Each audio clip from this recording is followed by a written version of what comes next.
Perfect. Thank you so much to the magic machine that did that. Cool. Welcome everyone to our Seedlegals and ISQ webinar. So this webinar is focusing on how to raise investment from your existing network with our partners ISQ. We've got India, who's a senior account manager, and Steph, who's the operations manager over at ISQ Crowdfunding. And a quick little summary on ISQ. So they support business leaders to plan, prepare, and launch successful equity crowdfunding campaigns by coaching and guiding them through a proven, disciplined, and structured methodology. So I'll hand it over to these two experts to go. Thanks, Sandy. Okay, so yeah, hopefully that's everyone in now and we're ready to go.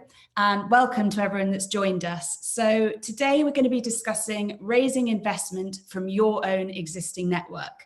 So that'll include digging into the potential of your network and exploring the value of your community. My name is India. I'm from ISQ Crowdfunding, and this is my colleague Steph. Hi, everyone. Brilliant. So a little overview about what we'll be discussing today. We'll be talking to you about why everybody that you know is a potential investor. We'll go through a little bit on getting to grips with how many people you actually know and understanding their investment potential. We'll be looking a little bit at social media platforms and how to grow your network, predominantly using LinkedIn, the proven process to attract and then secure your investors. And finally, a little bit of an overview on securing that round using Seedlegals. So as Sandy mentioned, if you do have any questions throughout, if you could write them down in the chat box, hopefully we'll have time to go through those at the end. We will also leave you with our full sort of contact details. So if you have any sort of complex questions or fancy chatting after, you guys can get in touch. So I'll hand over to Steph to kick us off. Brilliant, thanks, India. So we're going to start off by talking about why everybody is a potential investor. So we often see clients who are really hesitant to approach their networks and ask for money, as it were, especially friends, family, and sometimes even their customers. Instead, they decide to only talk about the investment round to business contacts, previous investors, etc. They really want to keep that fundraising round really private. Now, whilst we understand that some people are worried about the financial situation of their friends, family, customers, it's really not their place to make a financial decision on behalf of someone else, because in reality, they just don't know what's going on behind closed doors. So the key thing to remember here is that you're not asking for a handout. Fundraising for investment in a business is not charity. So this isn't about you running a marathon and asking for sponsorship, for example, where your friends are really just doing you a favour and probably won't ever see their money back on that. This is equity fundraising, okay? So this is where you're opening up an investment opportunity to buy shares in your company in exchange for money now, where those shares will hopefully grow in value so that your investors will hope to receive a return on those shares in the future. So it's very much, it's not a one-way street. So your friends and family members are investing rather than donating, and that's a key difference. So it doesn't matter whether you're asking a VC, a fund, a group of angel investors, or your friends and family to invest. This is still a business opportunity. Now, you may or may not be going down the route of launching on a crowdfunding platform a little bit down the line, but there's no doubt that equity crowdfunding has totally democratized the investment landscape in that it has allowed ordinary people to share in the success of some truly brilliant companies that until sort of 10 years ago or so, people would have just never had the opportunity to access those sorts of opportunities. So it has really changed the goalposts over the years as more and more ordinary people are starting to dabble in investing. It's no longer just a luxury sort of afforded to the most wealthy people, most wealthy investors. Now, obviously, investments carry risks. And yes, if people invest their personal capital, then that capital will be at risk. However, you should, why not treat people with respect and give them the benefit of the doubt that they can make up their own minds with relevant risk warnings in front of them, and I can assure you they will be. People, we think, should be allowed to assess that risk themselves and make their own decision as to whether they can afford to invest. If they say, no, this isn't for me, then don't worry, at least you've offered them the chance to say no. Yes, there have been companies that have raised on equity platforms that have fallen by the wayside and people have lost money, but lots do go on to do fantastically well, and some have had some considerable exits. So this means that both professional and everyday investors alike can have the opportunity to get involved and will hopefully continue to see a return on some of their investments. If that happens, I can assure you your network will thank you in the long run. So people that you're asking for investment from may be hesitant to part with their cash. However, reputable crowdfunding platforms also do their own due diligence. This isn't some sort of, like a scheme to fool people. So the crowdfunding platforms, perform due diligence on their investors as well as the businesses raising investment. These checks include identity checks, so they need to provide their ID.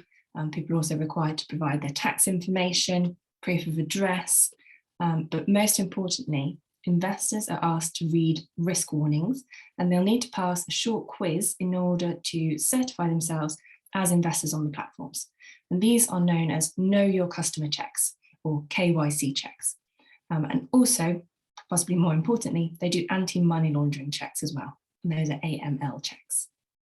So these platforms, as you can see, are considerably set up to help ordinary people, like your friends, your family, your customers, etc., join in the fun if they can afford to, alongside professional investors, of course, who are also registered. Now, the platforms explain things in a way that's really easy to understand for the general public, your average Joe on the street. They make sure that campaigns are not misleading. So equity crowdfunding is about opening up opportunities to the masses.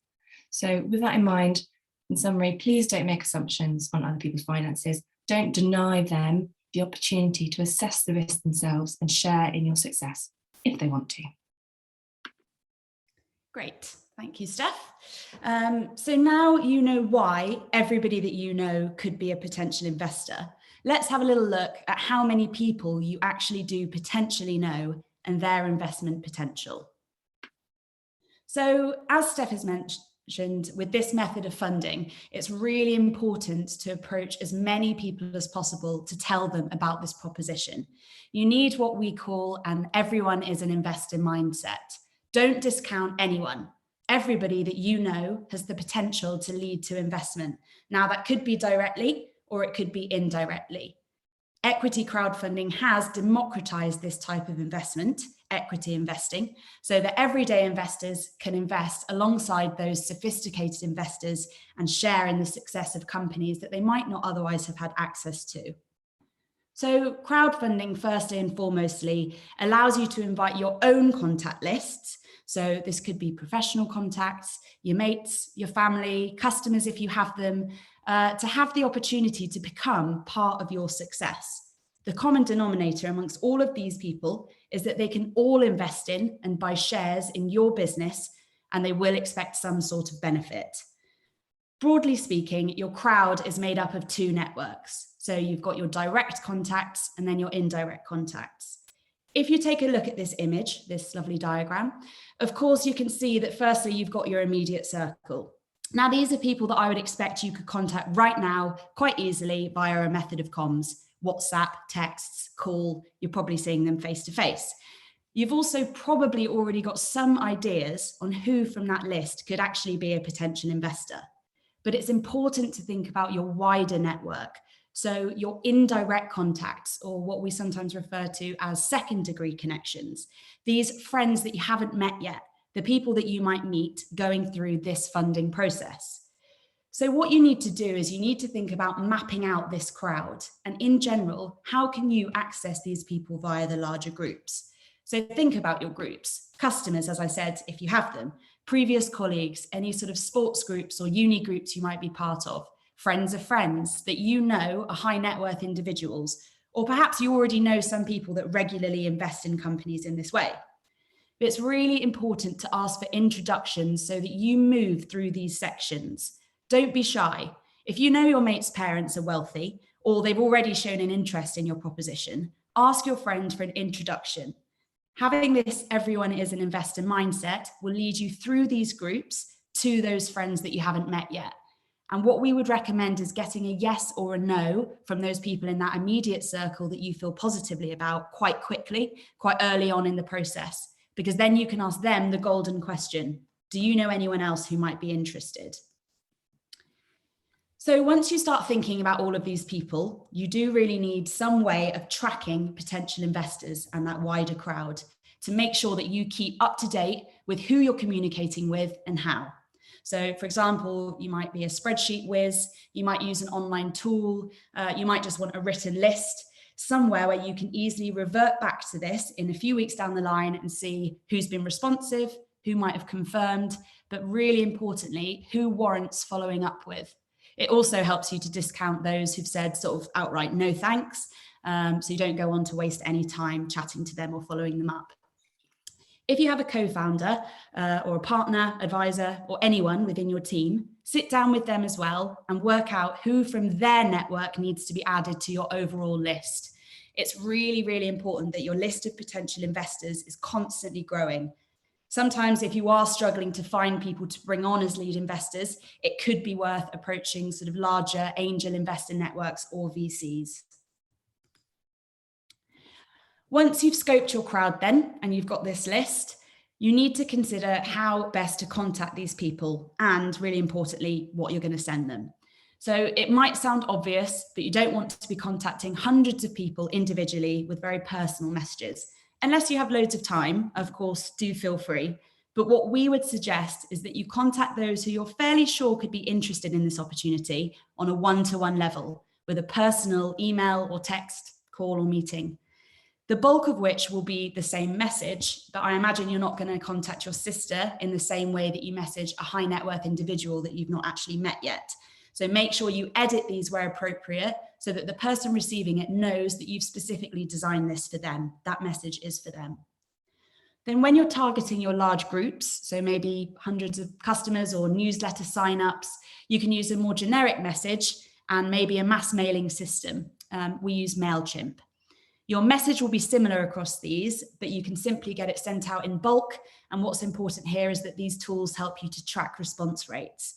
And this will help you ensure that you follow up with any replies on a one-to-one level to try and get them onto that confirmed list of individuals.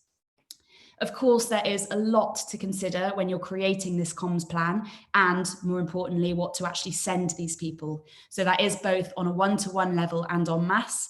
This can and it will vary, and we'll come on to that a bit later. Brilliant, thanks, India. So once you've gotten to grips with your network and you've scoped out your groups and individuals, next, let's have a look at how to grow your network, and that's using LinkedIn. So firstly, I want to tell you how important it is to be actively sharing your story or your fundraising journey, as it were, and why how you speak to people can make such a difference to your response rate. So let's take this as an example. If I were to come to you and say, I've got a great investment opportunity. Do you fancy giving me 10 grand? Oh, but I need it today because we've already run out of money.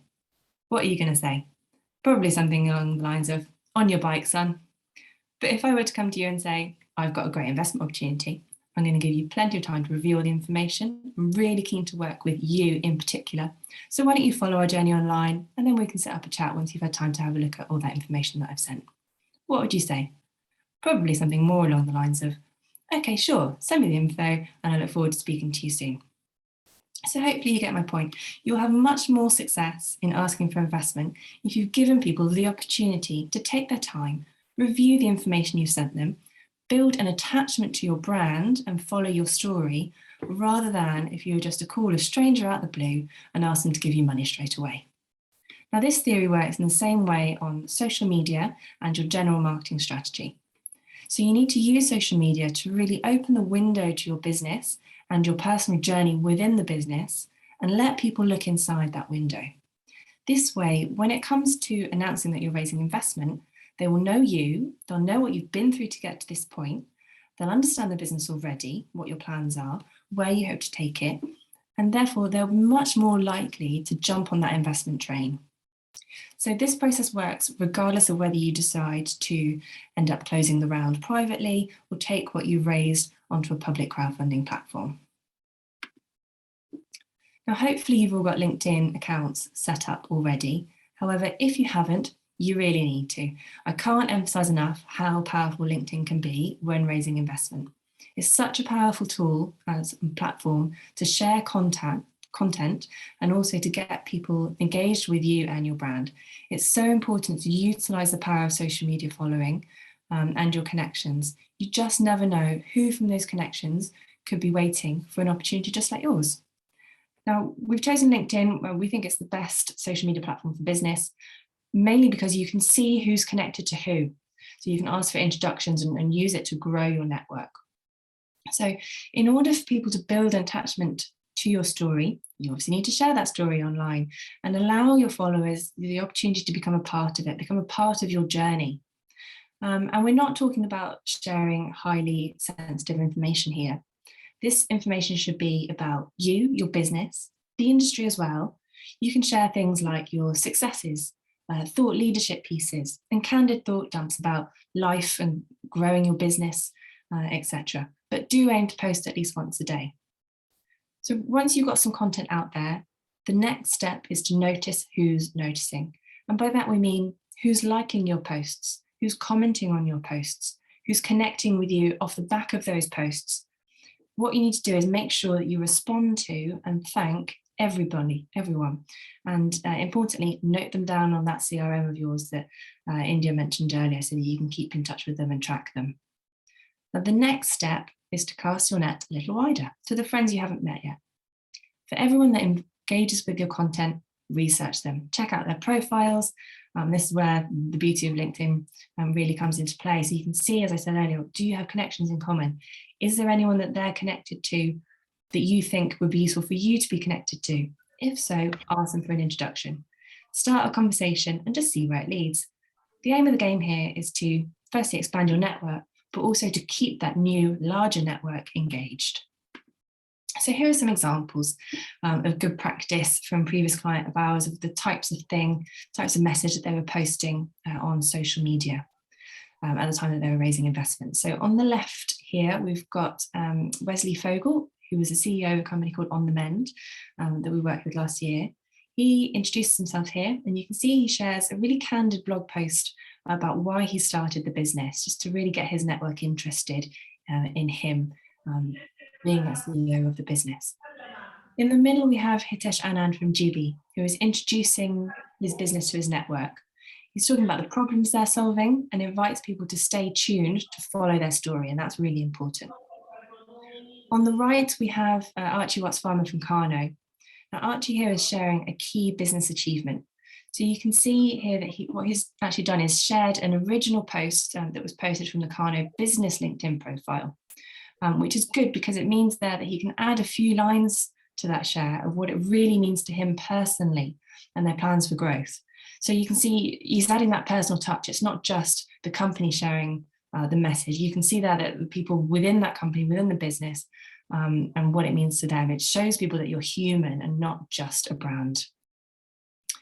So you can see they all got likes and shares. They're all sort of hot leads, as it were, for these fundraisers to follow up with, grow their network and keep them engaged. Brilliant. So you've mapped your crowd and you have several people on your list, and that list is individuals that you're contacting one-to-one.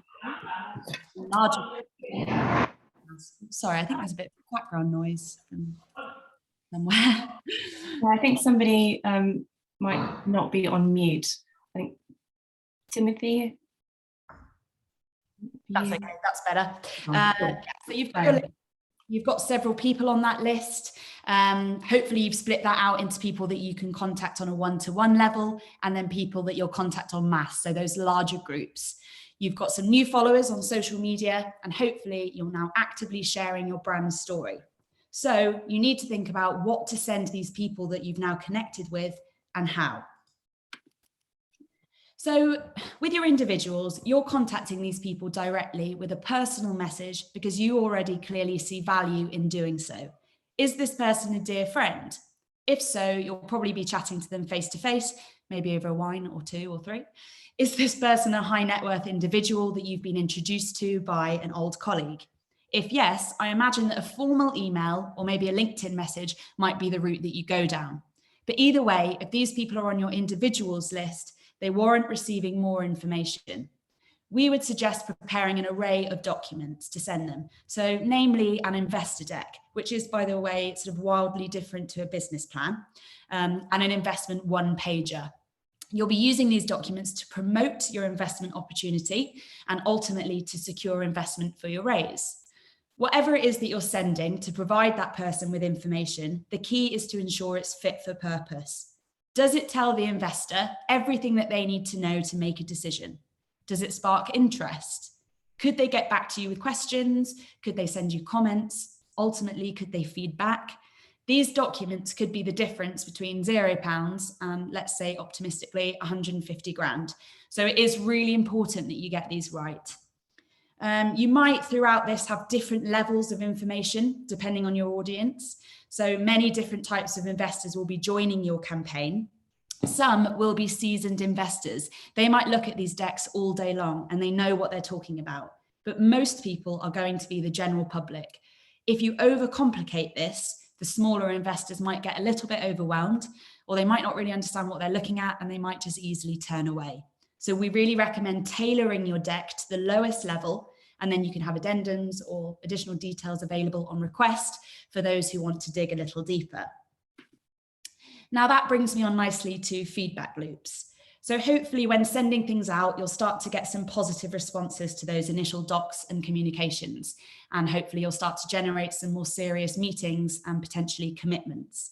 And a feedback loop is a really good way to do this. So it's a system that feeds back into itself. And the idea of using a feedback loop for funding is you can ask people for feedback on your proposition and hopefully you receive it. This input increases the value of the output and you'll go round and round until you reach your goal. Now, in terms of raising investment, you'll be using your investor docs in the comms that you send out, and each round of feedback should move you a step closer to your target, and that's your financial target. So these loops are really helpful as you use those documents as a tool to start preliminary conversations. So you send out your deck, someone responds to your email, and they comment on slide 12. That is great. They're clearly interested. You need to reply. You need to thank them for taking the time to go through the document diligently. You can ask them for a call to discuss the proposition further, but mainly you need to say how grateful you are for the comments and that you'll take them on board. You need to notice who's noticing. Use that CRM tool to keep track of who's been responsive and make sure that you have it in the system to follow up with those people. Book in calls, meetings, whatever it is, don't ignore any interest shown. I mean, feedback in general is invaluable. So these feedback loops can help businesses understand how their customers feel about their brand, their products, their service they're providing. I mean, in theory, it can lead to improved products, better service, happier customers, and increased revenue. Or in this regard, a belief in your brand and therefore a commitment of investment. We've seen this process working really, really effectively within our own support program with our clients. So we know that this is a proven method to attract and secure the investments that you need for your fundraise. So now I'm going to hand over to Steph again to discuss securing your round using Seedlegals and how we work together as partners. Brilliant, thanks India.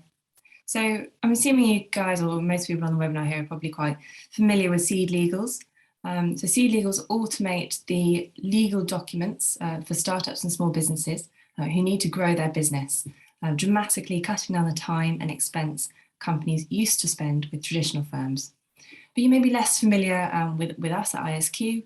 So what we do is we coach and guide you through a step-by-step structured program to take you from really initial stages, just thinking about fundraising, all the way through to a fully funded round. Now, we mentioned crowdfunding a few times earlier. So here at ISQ, we have fundraising support programs that help you to raise investment from your network. And then it's your choice whether you either want to take that and secure the round privately or publicly. So privately means you can choose to secure all of those investments raised via Seedlegals and close the round, and that's it, that's done.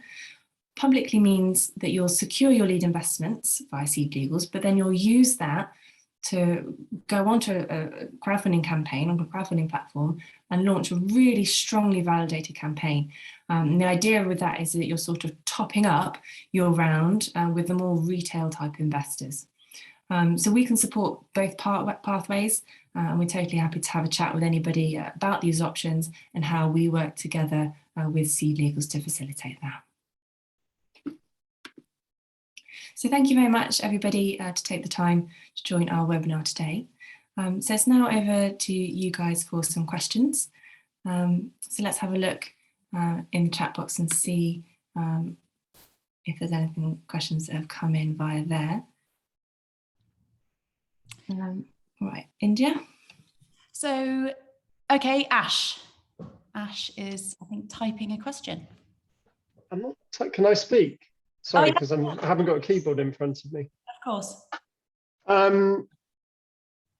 Yeah, my question is about stages of investment. So and I've sort of felt compressed on around. So I started around at the beginning of January because we've got a very tight deadline to get the business up and running. It's a gardening based business and there's a very specific season. And so we're doing a pre-seed round, planning to, although this seems like a short time frame, to do a proper seed round in the summer in like June when we've got some traction. But what I'm finding is I've got, I think, 5,000 contacts on LinkedIn and I'm starting conversations and things are great. It's kind of lots of conversations, but I'm getting caught on the fact that the amount of money I need now is relatively small.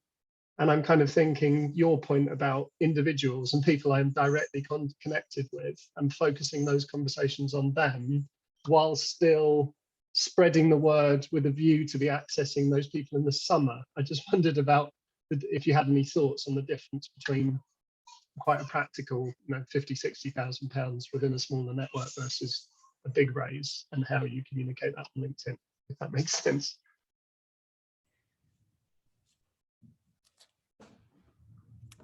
India, did you want to take that one or shall I? Sorry, Steph. Yeah, you go for that. Cool. A couple more questions to fire back to you, Ash, if you don't mind.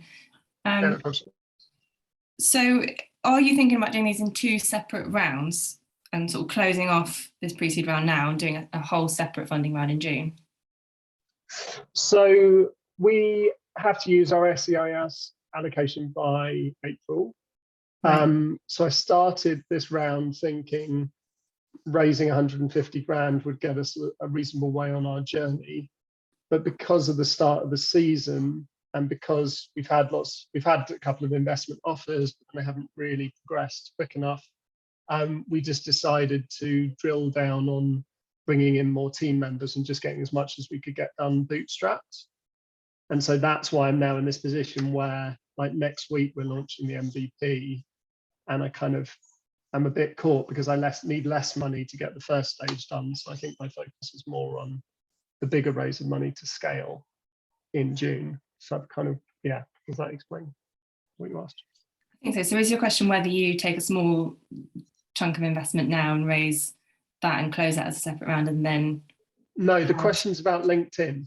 So am I on LinkedIn, the messages I'm putting out, am I right that I'm really communicating with people that I want to activate in 5 months' time with this seed rate? Is it too early to start those conversations, I guess, around LinkedIn? Sure. I mean, the short answer is it's never too early to start those sorts of conversations. The earlier you can start it, the better, because it's all about, as I mentioned earlier, sort of bringing people on the journey with you, and not sort of just asking people for money at the point when you need it. So if you can start to just push out some easy sort of gentle comms now about the business and about you, start to notice who's noticing and start to track those people now, then you've got plenty of time then before June to book in calls, meetings with people and warm them up then for the larger raise. Yes. If some of those conversations turn out positive in the short term and you raise the amount of money that you want before April, then fantastic. But it sounds like you'll probably be doing a private round now and then maybe moving on to, well, your choice of private or public further on down the line. Yeah, I guess it's this point that things are always evolving in the startup, right? And our position in December is very different from our position now. And I don't know if other people on this call will kind of identify that things are constantly moving. So anyway, I don't want to dominate, but thank you. That was helpful. Cool. Thanks, Ash. Brilliant. Okay, thanks, Steph. So we've had a question about whether you guys can access the webinar afterwards. Yes, we have recorded it, so we can make sure that that's sent out. Another question that we've had is more around how to use sort of ISQ crowdfunding services. So that's certainly something that we can discuss with you, Hugh, after this call. We can go into a bit more detail if you're sort of at a position where you want to start a crowdfunding round, and we can see whether or not we can support you. And on that call, we can go into a bit more details on the commercial side of that. So our emails are here, but obviously on our website, there's plenty of ways to book a call with one of the members of the team. So hopefully that answers that one in a roundabout way. We've had another question that says, if you have an investor on LinkedIn in your connections, should you reach out to them directly through their company email? Sorry, directly or through their company email? Steph, correct me if I'm wrong, but I think with LinkedIn, it's better to actually message them directly through LinkedIn and set up sort of a one-to-one communication. So actually get their email address rather than using the sort of LinkedIn in-mail. It will start off probably a more easy to manage line of comms and make sure that they actually receive it and read it. So if you have people on LinkedIn that you know are investors and you want to chat with them, I would suggest sending them a message and following up. And then you can try and get their details, set up a call or a sort of personal email, one-to-one comms after that. Yeah, just to add to that, I agree. I think with LinkedIn, if you're sort of scraping email addresses from LinkedIn and then sending emails out to people via your own email messaging service, it can look a bit strange on the sort of recipient's end for people to receive an email from somebody who they didn't think they'd shared their email address with.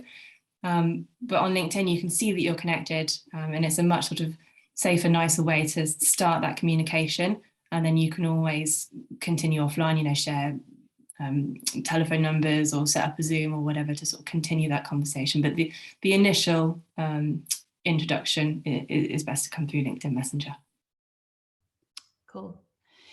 So Callum has asked, is there a difference between the recommended investment or return models for friends and family versus angels and syndicates?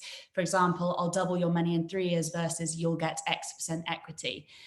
One of the really important things to note with crowdfunding equity campaigns is that every investor that comes on board needs to have the same share rights as everyone else. So regardless of if I invest £10 into a campaign or 100,000, I need to have the same share rights as everybody else that invests. And that's a really important part of a crowdfunding campaign. Yeah, I'll just add to that as well. You have to be really careful when you're saying, I will double your money in 3 years, or you will get X% equity, blah, blah, blah, for 10 times return in a few years' time. You cannot guarantee or any sort of future predictions on return. So avoid using language like, I will do this, you will get this amount of money in the future. You just don't know. So it's best to use looser language like, I hope that in 5 years' time, the business will be 10 times its value, and I predict, or, I hope that you'll be able to get this much return on investment. So just be careful with your language there about what or how you're sort of referring to return on investment in the future. Yeah, very good point. Thank you, Steph. And you have mentioned that you're not particularly fond of social media and you're currently doing very little on LinkedIn and nothing on any of the other channels. Is it a question that I have to swallow it and use it? Although I'm not confident, where might I get support for this? It's a good question, and it is a difficult one because obviously we come across people that haven't yet set up social media accounts for their business, and this varies per industry. Product-based companies often use things like Instagram because it's more of a sort of promotional thing and you use images, etc. But in terms of finding connections and actually having conversations with people, we certainly see a lot come out of LinkedIn. I do think it's very important to have an account, particularly a personal one, so that you can start to connect with people and build that momentum, and then start to post things as and when you feel comfortable and confident talking about your business. But as Steph said, there's really sort of no early enough time to start doing it. In terms of getting support for this, I imagine that there is something online to sort of offer specific LinkedIn support, especially in terms of setting it all up. Certainly as part of our program, we offer sort of a bespoke LinkedIn training session because we really do see the value in it. In fact, we had a client that found his lead investor just after that session. So we definitely do see it work. Another thing around social media accounts really is if you have a few accounts open for your business and you're only using one, we would suggest a sort of use it or lose it approach. So if you haven't tweeted anything since 2014, delete that account if you're really, really not using it. But you do need one. Investors need to be able to sort of search you, read up a little bit about the business and see that you're actively sort of posting and engaged. Hopefully that is helpful. Sorry, I'm just trying to scroll down, make sure I don't miss anything. Okay, yeah, Heather said that LinkedIn has some training sessions available, so perhaps reach out to them and see what they can do. There is another comment from Hugh to Ash around the landscape and garden centre business. So if you guys want to connect after this, recommend doing so on LinkedIn, and then you can have a chat and set up a conversation. Just trying to check that I haven't missed any. Okay, there is one further back. What is better, to get interest in SEIS or EIS first, or business first from small investors? Just want to make sure that I understand that question. Signing up for SEIS and EIS and making sure that process is underway is very important. But in terms of timings, sort of getting interest from investors is equally as important, and you don't need to sort of do them in tangent or one thing first. Talking to people about this proposition and saying you're in the process of applying for SEIS and EIS is really important, and Seedlegals can help with that.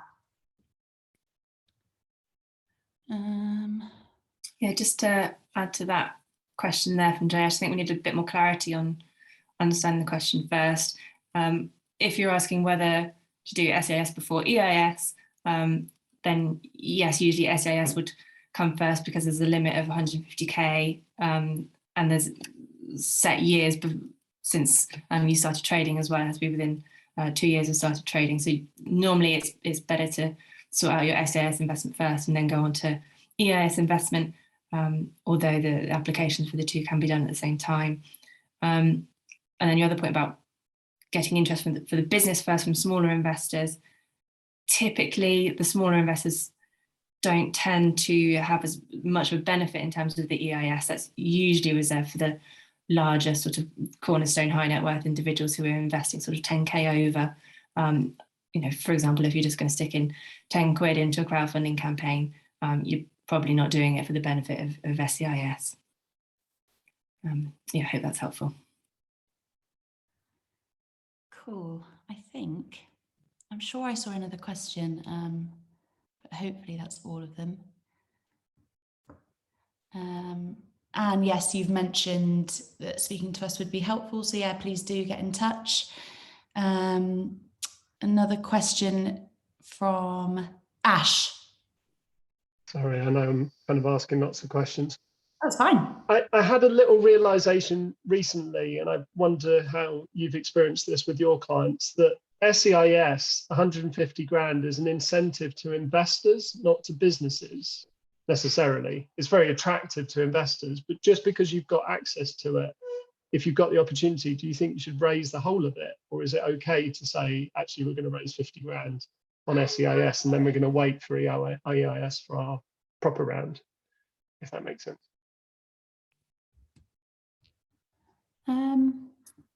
Shall I take that one, India? Yes, I'm just trying to make sure I understood the question, but yeah, please do. Yeah, I think what you're trying to say is, correct me if I'm wrong, with the SEIS limit being 150k, is it wise to raise less than that, or should you just raise up to 150k to sort of make the most of your allowance? Yes, that's what I mean. Yeah, cool. So you have to think about this 2-year window. So it's no harm in just raising 50k or 100k and just claiming that as you know, part of the SEIS allowance. But if you then want to claim the remaining part, you've still got to do that within the 2 years. So I guess it's a question back to you in terms of your sort of overall fundraising strategy and timings, and whether you could then come back, say, in a year's time to do the other 100k, and still be in the 2 years of starting trading. Usually what companies do would be to raise the full 150 in one single round. It just kind of makes everything a bit easier. And once you're on the fundraising train, you know, it takes time and effort to raise this investment. So if you're going to do it, you might as well just crack on and raise up to the 150 if you can, and if your network can support it. Thank you.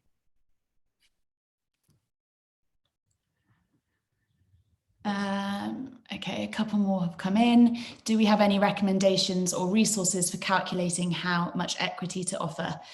We have a couple of tools available. Again, it is something that I would imagine we'd need to sort of speak to you about a little bit more. It's a bit more of a complex conversation, and also in terms of equity, it's something that you'll be discussing with your business partners and your team, any advisors. But we certainly have a couple of tools available on our website. And if you do want to discuss, if you're sort of in the process of preparing for a round and wondering about those kind of figures, valuation, etc., then please do feel free to chat with us and we can sort of take that one offline. A couple of you having a chat with each other, which is nice. Any effective website resource links that you can share that outline an outreach sequence for potential investors on email? To be honest, not off the top of my head in terms of telling you sort of what to send and when to send it. Again, this is something that is a huge sort of part of the strategy behind a crowdfunding campaign or raising investment in general. It's specific to sort of each person. So again, it's something that we have sort of a lot of background information on, but I don't know a sort of a resource link via the web that I could share that will sort of, you know, tell you what to do. Again, if you're in a position where you want to discuss that and you're ready to start sending things to potential investors, please do get in touch with us. I think that's all the questions. Yeah, I think that's all the questions that have come in. So yeah, thank you very much everyone for joining.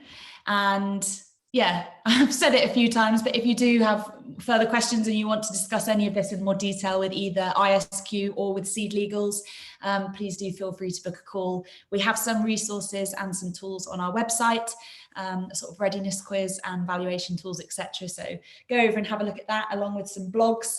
Otherwise, we will make sure that the webinar gets sent out. And yeah, thank you very much for joining. Just saw one last question about sharing email addresses in the chat box. I'm just wondering the best way to do that. India, would you mind doing that? Because I'm sharing my screen, so I can't. I will type them now. Copy and paste them in, that'd be good. And just a reminder as well, this is all being recorded, and we can share the link to the recording as well afterwards, and for anyone who didn't have time to attend. Cool. Any other questions before we hand over back to Seedlegals?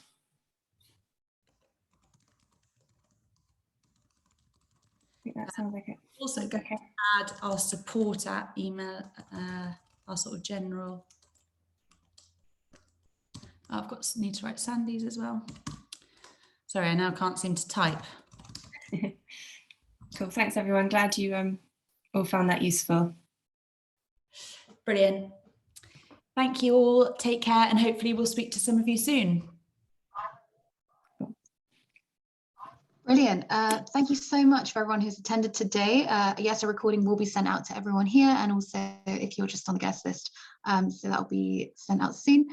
Thank you very much, India and Steph, for your time today and for all this great information. Looking forward to working with you guys again, and everyone have a lovely day. Cheers, Sandy. Bye. Thanks everyone. Bye-bye. Take care. Bye-bye.